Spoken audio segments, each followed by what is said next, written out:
por favor.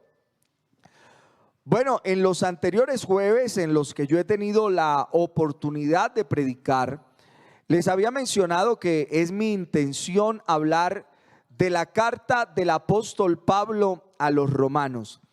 Y habíamos empezado a hablar acerca de el evangelio, de cómo Pablo se presenta en la carta a la iglesia en Roma, que no lo conocía, pero que él tenía el deseo, la intención de ir a visitarles, y posterior a eso les expone su deseo de ir hasta España. Y en ese sentido, la presentación de Pablo toda se hace en relación con lo que es el evangelio, con su origen, su propósito y acerca del sentido que tiene en la vida de cada uno de nosotros el evangelio. De algún modo nosotros en ocasiones, como consecuencia de la habituación a hablar del evangelio, hemos perdido un poco el sentido de lo que es en realidad el evangelio. Así que Pablo se toma el trabajo en los primeros 5 versículos del capítulo 1 de exponer a profundidad qué es el evangelio, cuál es su origen, su propósito y a su vez cuál es el fin o el sentido que tiene el evangelio. Y en esa medida nos habla acerca de Jesucristo y 2 aspectos importantes de él, en los cuales yo hice énfasis el jueves hace como 21 días, en relación con que la presentación que él hace de Jesucristo nos habla de las 2 naturalezas que nosotros reconocemos en Jesucristo. Nosotros reconocemos que Jesucristo es Dios. Nosotros reconocemos que Jesucristo es Dios. Pablo, escribiéndole a Timoteo, dice: indiscutiblemente grande es el misterio de la piedad. Dios fue manifestado en carne, refiriéndose a Jesucristo.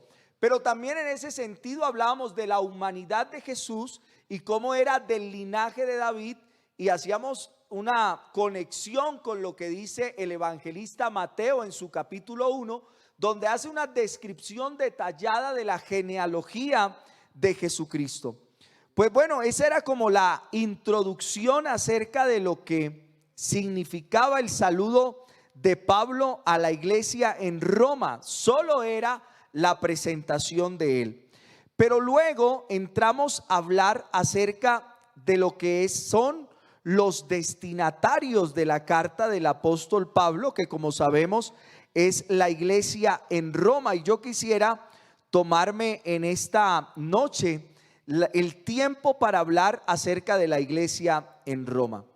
Porque todo lo que hemos visto, todo lo que yo he referido y este resumen que he hecho, es solo el remitente, ¿Quién era Pablo? Y es interesante, y recalco en eso, que la presentación de Pablo no se hizo, él nunca la hizo con base en sus credenciales. Él era un tipo que tenía una doble nacionalidad, era un políglota que hablaba muchos idiomas, con una formación religiosa al pie de un tipo prominente de la época como era Gamaliel. Pero él nunca intentó exponer eso, sino que habló quién era a partir del evangelio. Y qué interesante que a nosotros nos pasara lo mismo. Que lo que definiera quiénes somos, no es nuestra posición económica. Que lo que defina quiénes somos no es nuestro nivel educativo. Que lo que defina quiénes somos no es nuestra condición o estado civil. Que lo que defina quiénes somos sea la verdad transformadora del evangelio en nuestras vidas. Así que dice el verso 6 y 7: entre las cuales estáis también vosotros, refiriéndose a los romanos, llamados a ser de Jesucristo. A todos los que estáis en Roma, amados de Dios, llamados a ser santos, gracia y paz a vosotros de Dios nuestro Padre y del Señor Jesucristo. Hay como 3 aspectos en los cuales Pablo hace énfasis, y es que nosotros hemos sido llamados a ser de Jesucristo, que en consecuencia somos amados de Dios, pero también somos llamados a ser santos. Y estos son los destinatarios, los llamados de Jesucristo, amados de Dios, pero a su vez llamados a ser santos. Nosotros que reconocemos que la Biblia es inspirada por Dios y que es no solo trascendente, sino relevante a nuestras vidas, podemos entender que lo que Pablo le dice a la iglesia en Roma no solo se aplica a la iglesia en Roma, sino que también se aplica a nosotros. Así que si nosotros pudiésemos cambiar esa frase de que Roma y ponerle, no sé, Bogotá, seguiría teniendo sentido porque la palabra de Dios sigue siendo trascendente en el tiempo. No porque haya sido escrita a los romanos deja de tener sentido para nosotros. Así que nosotros hoy en Boyacá Real somos llamados de Jesucristo, amados de Dios, pero a la vez somos llamados también a ser santos. Y Pablo dice estas tres cosas a la iglesia en Roma porque ellos fueron amados por Jesucristo, eran amados de Dios con la finalidad o el objetivo de ser santificados. Estos hombres y mujeres habían llegado a ser cristianos porque Jesucristo mismo los había llamado a través de la predicación del evangelio con un llamamiento eficaz. Y a mí me parece interesante cómo Pablo combina dos cosas que para algunos parecen de pronto imposibles de combinar. Y es el amor de Dios hacia nosotros, pero el objetivo de santificarnos. ¿Por qué lo digo? Porque hay personas que se resguardan tras la idea de que somos amados por Dios y entonces consideran que pueden hacer lo que ellos quieran porque Dios los ama. Y hemos caído en el error de creer que Dios nos ama como somos. Hay gente que dice, no, es que Dios me ama como yo soy y yo puedo vivir como yo quiera. Y usted puede encontrar en la actualidad evangelios que se adaptan, según el concepto de la gente, a su deseo y condición. Si usted quiere vivir en la fornicación y el adulterio, tendrá un evangelio para eso. Si usted quiere vivir haciendo cosas que son ilegales ante el Estado, pero que a su vez son contrarias a lo que Dios dice, lo encontrará. Usted encontrará aún en la actualidad evangelios que promueven que quienes los dirijan pueden mantenerse en esa línea de la ideología de género sin ningún problema. Y su sustento es, pero Dios es amor, así que Dios me ama como yo sea. Ese es un error conceptual. Dios no nos ama como nosotros somos. Y yo quiero que usted esto se lo grabe en su mente. Dios nos ama a pesar de lo que somos. Es distinto que Dios me ame como yo soy a que Dios me ame a pesar de lo que soy. Porque el sentido del amor de Dios en nosotros también es la transformación de nuestra vida a través de la obra del Espíritu Santo que nos convence de tres cosas: de pecado, de justicia y de juicio. Es decir, que no por el hecho que Dios haya muerto por su amor hacia mí en la cruz del Calvario implique que yo me deba quedar como Él me llama. A la mujer que fue encontrada en el acto mismo del adulterio le dijo una frase que sigue retumbando en nuestra mente y que debiera guardarse en nuestros corazones. Él se enfrenta a la realidad de que le traen a una mujer encontrada en el acto mismo del adulterio y lo ponen en un dilema ético. Es un dilema ético lo que ellos quieren ver ahí. Si él era capaz de seguir manteniendo su postura misericordiosa, pero que en consecuencia de que él conocía la ley debiera actuar en concordancia con la ley. La ley sí decía que la mujer encontrada en el acto mismo del adulterio y el tipo también debieran ser apedreados. Así que ahí Dios comienza a jugar la justicia y la misericordia en una tensión. Así que Él les dice algo significativo, les dice, miren, quien esté libre de pecado, que tire la primera piedra. Y el texto bíblico dice que del mayor al menor. Parece que en relación con la edad tenemos más pecado. Es decir, que entre más envejecemos, más pecado acumulado, porque el texto dice que del mayor al menor, o sea, el que se sintió más atacado fue el primero que soltó la piedra. Jesús amaba a esa mujer y por amor su frase logró que le perdonaran la vida, pero él no la dejó como estaba. Ella, cuando el Señor Jesús le pregunta que dónde están los que la condenaban, ella le dice: Señor, no, se fueron.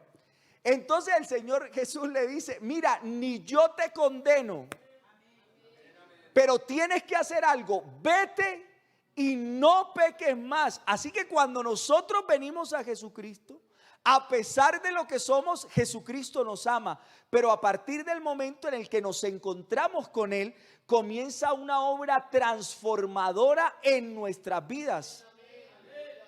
Mensaje para llevar a casa: preocúpese cuando usted se siga estrellando con la misma pared de pecado desde cuando conoció a Dios hasta ahora. Cuando parezca que en su vida la obra transformadora de Dios no se haga efectiva.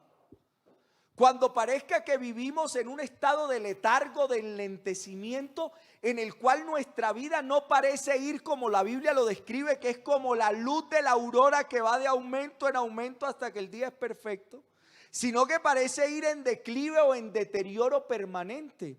Ese no es el objetivo de Dios en nuestra vida. Pablo, escribiéndole a la iglesia en Filipos, en el capítulo 1 de Filipenses, dice: estando persuadido, convencido, seguro de esto, que el que comenzó en ustedes la buena obra, la perfeccionará. Es decir, un proceso de continuo crecimiento. ¿Hasta cuándo? Hasta el día de Jesucristo. Pero nosotros no paramos de crecer en relación con la obra de Cristo en nuestras vidas. Oiga, ya son las 7:50. Ellos habían llegado a ser cristianos porque Jesucristo mismo los había llamado a través de la predicación del Evangelio. El Señor Jesucristo dice en Juan capítulo 10, escuche esto.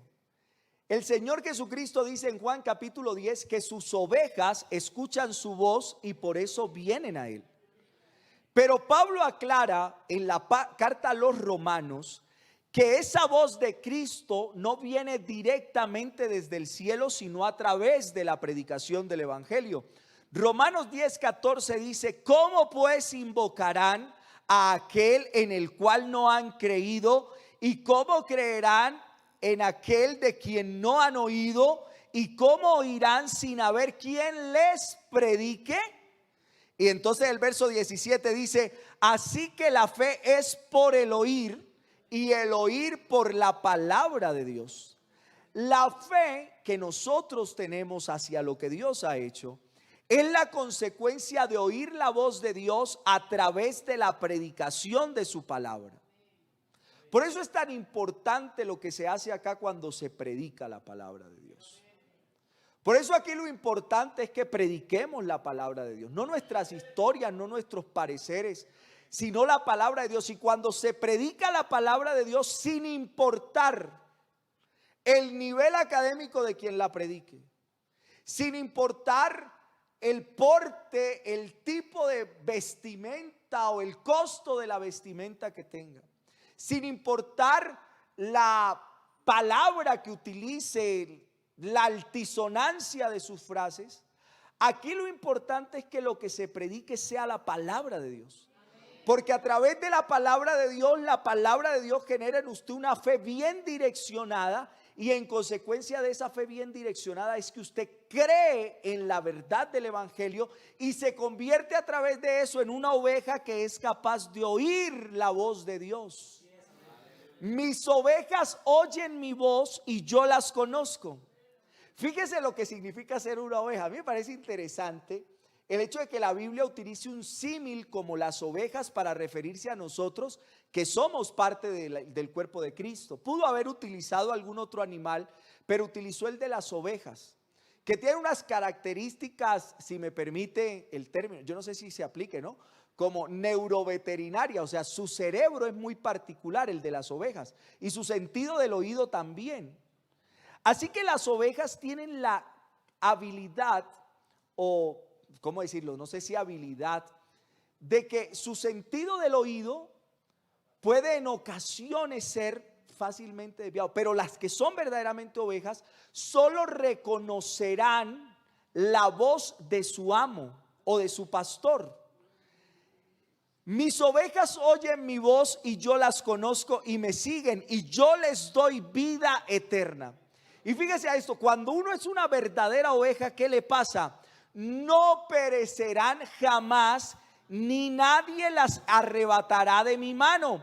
Mi Padre que me las dio es mayor que todos y nadie las puede arrebatar de la mano de mi Padre. Y para concluir el versículo y no terminemos con ideas trinitaristas, dice: yo y el Padre uno somos. Así que estas ovejas, usted y yo que somos ovejas, somos el resultado de un plan perfecto de Dios. Efesios capítulo 1, que podría ser utilizado como defensa de esa predestinación, pero más bien es el conocimiento adelantado de Dios, nos habla que Dios nos amó desde antes de la fundación del mundo. Es decir, que usted y yo estábamos en el plan de Dios desde antes de que ocurriera la aparición del universo, del planeta Tierra, en este caso en la Vía Láctea. Antes de eso, usted y yo estábamos en el plan perfecto de Dios. Y a mí me parece precioso, fascinante, hermoso pensar que Dios se haya fijado en mí. Porque yo era su enemigo. ¿Sí, no? La Biblia dice que el que practica el pecado se constituye ¿qué? Eso dice la palabra. Es decir, que usted y yo éramos enemigos de Dios. Nosotros no lo buscábamos a Él. Pero a pesar de como usted era, de como yo era, Cristo decidió amarnos y desarrollar un plan perfecto para alcanzarnos. No había caído el hombre en Génesis 2. Y ya el Señor Jesucristo en Génesis 3:15 hablaba del plan perfecto para salvarlo a usted y para salvarme a mí. A todos los amados de Dios, siéntase hoy usted una persona privilegiada. Hay quienes se quejan y hasta canciones hacen porque nadie los ama. Porque de pronto sienten el desprecio de alguien, de X, Y persona que para ellos es importante. Pero usted y yo hoy debemos sentirnos más que privilegiados. A nosotros el autor de la vida, el creador del universo, el hacedor de todo cuanto nuestros ojos ven, nos ama. Él nos ama a nosotros. Nuestro Dios nos ama. Pero precisamente porque somos amados por Dios, es que Dios nos llama a ser santos. Dios nos llama a ser santos. Nosotros fuimos llamados a ser apartados para Dios. Porque no hay una mayor bendición para nosotros que haber sido libertados de la esclavitud del pecado, para que ahora por decisión propia, autónoma, consciente, nos hayamos vuelto esclavos de Cristo. Nosotros somos posesión exclusiva de Dios. Yo lo voy a repetir. Nosotros somos posesión exclusiva de Dios. Yo siento que con Dios pasa como ese meme que se volvió muy viral, donde lo que todo el mundo puede tener, yo no lo quiero tener. Pasa mucho en el amor, ¿cierto? Uno no quisiera estar con alguien al que todo el mundo pudiese tener acceso a aquello que es íntimo y que está reservado solo para la pareja. ¿O a usted le gustaría estar con alguien así? ¿Y qué le hace pensar a usted que Dios quiere estar habitando una vida que no es exclusiva de Él?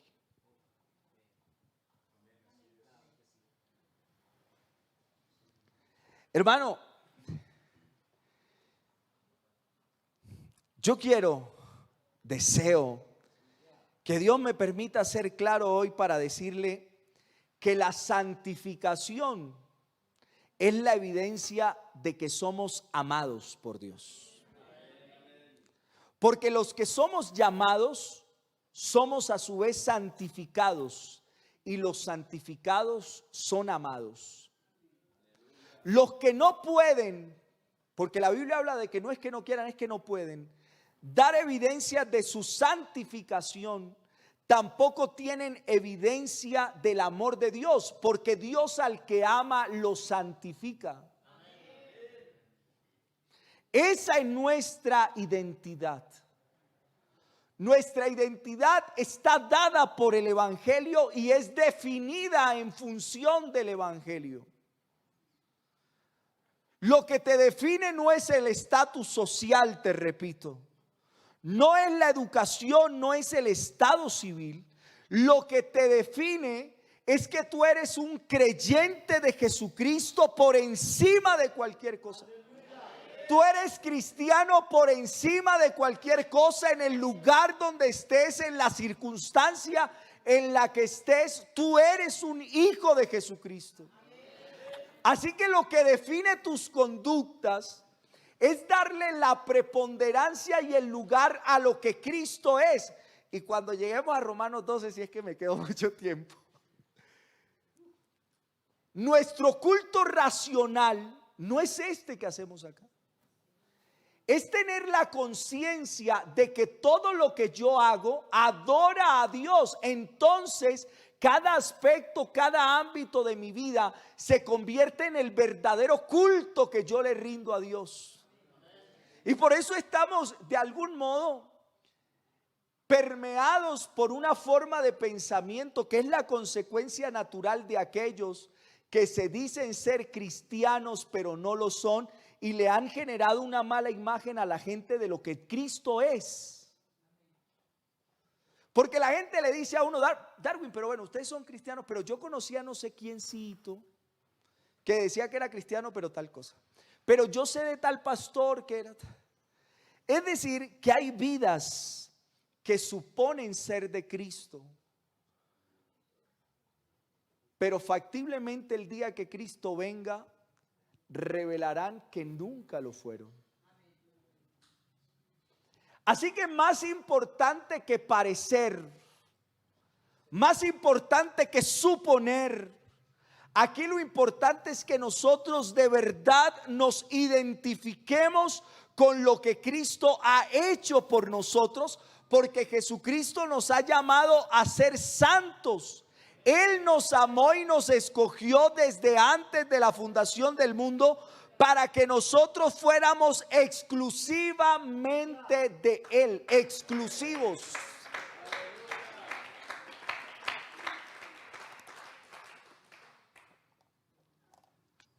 Y dice la parte final del verso 7: gracia y paz a vosotros de Dios nuestro Padre y del Señor Jesucristo. Y esta parece una versión nueva de la bendición sacerdotal, de la bendición arónica de los sacerdotes del Antiguo Testamento. ¿Usted recuerda? El Señor te bendiga y te guarde, el Señor haga resplandecer su rostro sobre ti, tenga de ti misericordia, el Señor alce sobre ti su rostro y ponga en ti paz. Y es que la gracia de Dios, el regalo inmerecido de Dios hacia nosotros, resume todas las bendiciones que nosotros los creyentes recibimos de la mano de Dios sin merecerlas. Aquí nadie merece nada. Yo quiero insistir en eso, y siempre que predico y puedo hacerlo, insisto: usted no merece nada, porque el día que nosotros creemos que merecemos algo de Dios, entonces cualquier cosa nos molesta. El que cree que merece mucho, entonces si alguien no lo saluda, si no lo pusieron en un cargo, si no le reconocieron lo que hizo, su esfuerzo, entonces ya se molesta. Hermano, aquí podremos gastarnos toda nuestra vida, no dormir, dedicar 24 horas al día al ejercicio del servicio a Dios, y ni gastándonos toda la vida podríamos pagar un ápice de lo que Cristo hizo por nosotros. Hermano, no hay nada que podamos hacer, nada.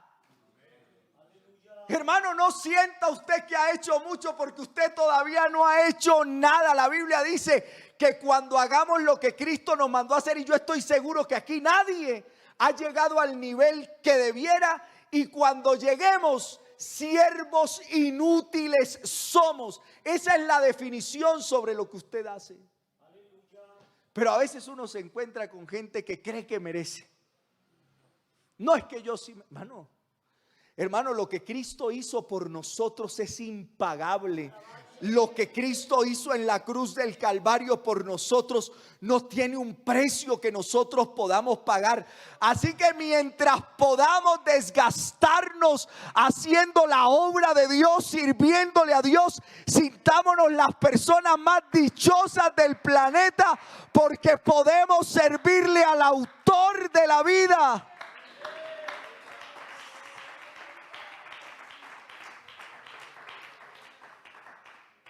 Y la paz es el resultado del hecho de ser los receptores de esa gracia. Romanos 5:1 dice: justificados pues por la fe, tenemos paz para con Dios por medio de nuestro Señor Jesucristo. Y tenemos paz los unos con los otros, porque somos parte del mismo cuerpo y fuimos todos reconciliados por el mismo Dios. Y nosotros podemos experimentar la paz de Dios que sobrepasa todo entendimiento, sin importar las circunstancias en las que estemos. Y con esto quiero finalizar, hermano. Hermano, la paz que Dios nos ha dado nos debe permitir no la eliminación del conflicto, porque el conflicto existirá entre nosotros, pero sí la adecuada comprensión de que mi hermano hace parte del mismo cuerpo al que yo pertenezco. Hermanos, entre nosotros no es aceptable el odio. Hermano, entre nosotros no es aceptable el odio.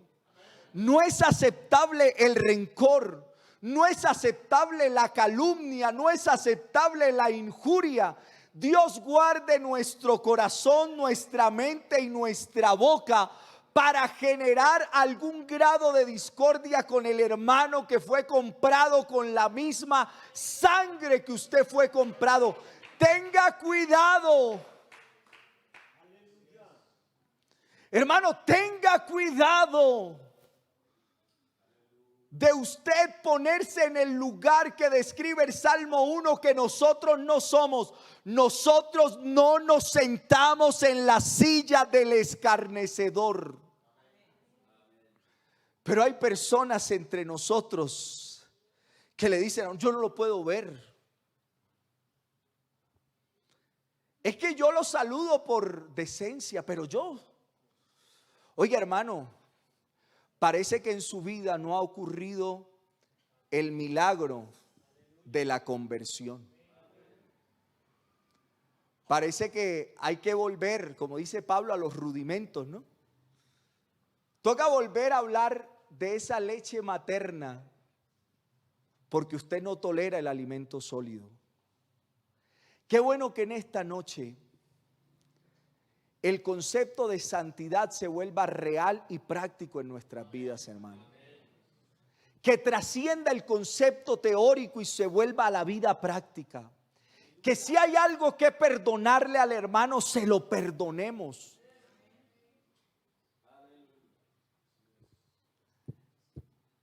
Hermano, como dice el hermano Carlos, esto es más serio de lo que usted cree. Voy a invitarle a estar en pie y vamos a orar. Maravilloso Jesús, soberano Salvador. Te doy gracias, buen Dios y Salvador, por todo tu amor. Porque gracias a ti y a tu sacrificio en el Calvario nosotros podemos estar aquí en esta hora. Porque es tu obra redentora, porque es tu precioso sacrificio el que nos trajo a este lugar. Porque si hay algo que nosotros somos, es tus hijos, Señor, ovejas de tu prado. Nosotros todo lo que somos, lo somos por ti. Yo te ruego, Señor, que tu palabra que hoy ha sido predicada se guarde en nuestros corazones y obre el efecto para el cual tú la has enviado. Que podamos, Señor, estar alineados con el plan que tú tienes para nosotros. Te lo pido, bendito Dios. Y llévanos con bien a nuestro hogar, Señor, y permítenos, si es tu voluntad y si tú no has regresado por tu iglesia, estar acá nuevamente, Señor, mañana, el sábado y el domingo, para rendirte culto, adoración y alabanza a ti. Llévanos con bien hasta nuestros hogares, guarda nuestro retorno. Te lo pedimos en tu santo y poderoso nombre, bendito Dios. Amén y amén. Que el Señor